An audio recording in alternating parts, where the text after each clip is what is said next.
पंचलाइट कहानी का सारांश। पंचलाइट का अर्थ पेट्रोमैक्स अथवा गैस की लालटेन। यानी कि मेरे प्यारे विद्यार्थियों, यूपी बोर्ड इंटर की परीक्षा में बैठने वाले सभी विद्यार्थियों के लिए पंचलाइट कहानी का सारांश मैं लेकर आया हूं अपने शब्दों में। आप इसे पढ़िए और समझिए और इसी तरह से आप परीक्षा में इसका पूरा सारांश लिखिए। तो सबसे पहले हम देखते हैं पंचलाइट का अर्थ।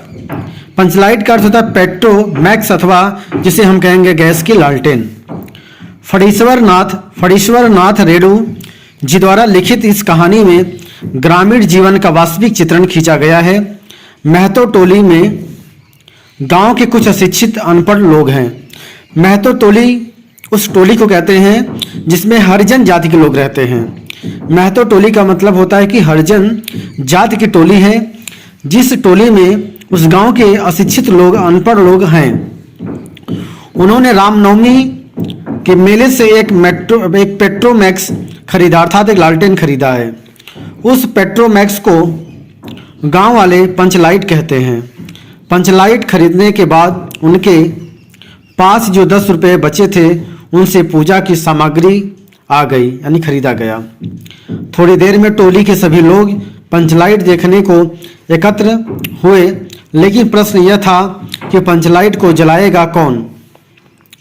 गुलरी काकी की बेटी मुनरी जानती थी या उसे पता था कि गोधन पंचलाइट जलाना जानता है, लेकिन गोधन का हुक्का पानी बंद कर रखा था। मुनरी गोधन से प्रेम करती थी। मुनरी ने सारी बात अपनी सहेली कनेली को बता दी कि गोधन पंचलाइट जलाना जानता है, और कनेली ने सरदार को बता दी। सभी सरदार सोच में पड़ गए कि गोधन को बुलाया जाए या नहीं, क्योंकि गोधन को गांव से निकाला गया था। क्यों निकाला गया था? इसका कारण ये था कि जो हमारी गुलरी काकी थी, गुलरी काकी की जो लड़की थी मुनरी को गोधन जो था वह क्या करता था, सलीमा वाला गाना गा गा के उसे परेशान करता था। ठीक है, तो इसलिए गुलरी काकी ने पंचों से शिकायत की थी, इसलिए पंचों ने उसे गांव से निकाल दिया था। लेकिन गांव में जब पंचलाइट आ जाती है तो उसे जलाने के लिए कोई नहीं जानता था, इसलिए मुनरी ने अपने सहेली कनेली को बताया और कनेली ने जाकर सरदार को बताया। तो सभी सरदार ये सोच में पड़ गए, क्योंकि उसे गांव से निकाल दिया गया है, अब उसे बुलाया जाए या ना बुलाया जाए, इस बात को सभी सोच रहे हैं। तो सभी सरदार सोच में पड़ गए कि गोधन को बुलाया जाए या नहीं। अंत में गोधन को बुलाया गया, क्योंकि अगर गोधन को न बुलाया जाता तो पंचलाइट कौन जलाता, और न जलता तो गांव वाले की बड़ी बेइज्जती होती, पानी उतर जाता। गोधन ने अपनी होशियारी से पंचलाइट को जला दिया।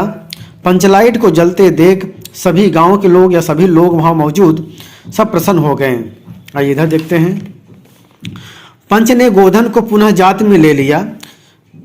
गोधन के द्वारा किए गए इस कृत्य के कार्यों से पंच के सभी लोग, गांव के सभी लोग प्रसन्न हो गए, इसलिए पंच ने यह फैसला ले लिया कि गोधन को फिर से अपनी जाति में ले लिया जाएगा। अब इसे गांव से दूर अलग नहीं रखा जाएगा। कीर्तन शुरू हो गया। जैसे ही पंचलाइट जल जाता है तो कीर्तन पूजा पाठ शुरू हो गया। मुनरी ने प्रेम दृष्टि से गोधन की ओर देखा। पंच ने गोधन को अपने पास बुलाकर कहा, तुम्हारा 7 खून माफ, गाओ सलीमा का गाना। जाओ तुम सलीमा वाला गाना गाओ, तुम्हें कोई नहीं रोकेगा। तुम्हारा 7 खून माफ, यदि तुम 7 लोगों का खून करके भी आओगे तब भी तुम्हें माफ़ कर दिया जाएगा, क्योंकि तुमने इतना बड़ा चमत्कार किया, इतना बड़ा काम किया है कि गांव वालों की तुमने इज्जत बचाई है। उधर गुलरी काकी ने गोधन से कहा, आज मेरे घर पर खाना खाओ। अंत में कीर्तन के लोगों ने जयकारी से कीर्तन समाप्त कर दिया।